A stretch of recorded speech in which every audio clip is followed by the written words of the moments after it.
नमस्कार, मैं माउली हिंदी समाचार में आपका स्वागत है और मैं हूं शेख इस्माइल। बेला मंडल पुलिस ने अवैध रूप से लॉरी में ले जाते हुए मवेशियों को पकड़ा। इस मौके पर एसआई डी राधिका ने प्रेस कॉन्फ्रेंस कर बताया कि पुलिस निरीक्षण के तहत बीती रात टाकली बस स्टैंड के पास आइचर गाड़ी की जांच की गई तो उसमें से 16 जानवर मिले।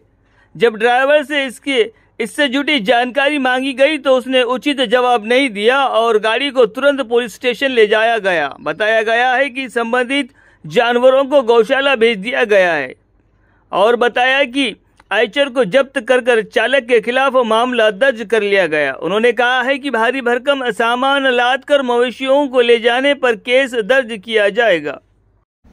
నిన్న రాత్రి 9:30 సమయంలో టాక్లీ ఎక్స్ రోడ్ వద్ద వెహికల్ చెకింగ్ చేస్తూ ఉంటే ఒక Eicher vehicle number AP29-2B3970 vehicle number Bela నుంచి ఆదిలాబాద్ సైడ్ వెళ్తూ ఉండగా అనుమానం వచ్చి ఆ వెహికల్ ఆపడం వల్ల అందులో అనుమానాస్పదంగా 16 ఎద్దులు ఎక్కువ లోడ్ తీసుకొని వెళ్తూ ఉన్నారు.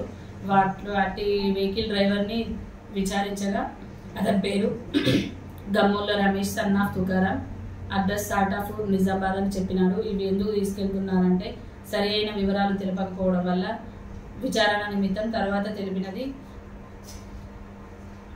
అనే వ్యక్తిని కిరాయికి మాట్లాడి రఫీక్ అనే వెహికల్ ఓనరు వీటిని సాటాపురం తీసుకురమ్మని మాట్లాడినట్టు తెలిసింది. దానివల్ల ఈ వాహనంలో తరలిస్తున్న వీరిపైన ఎనిమల్ క్రుయాలిటీ యాక్ట్ పైన కేసు నమోదు చేయనైనది. ఇలాగే ఇటువంటి ఎక్కువ ట్రాన్స్పోర్టింగ్ క్రుయాలిటీ ఎనిమల్ పైన చేసిన ప్రతి ఒక్కరిపైన కేసు నమోదు చేస్తామని తెలియజేస్తున్నాం.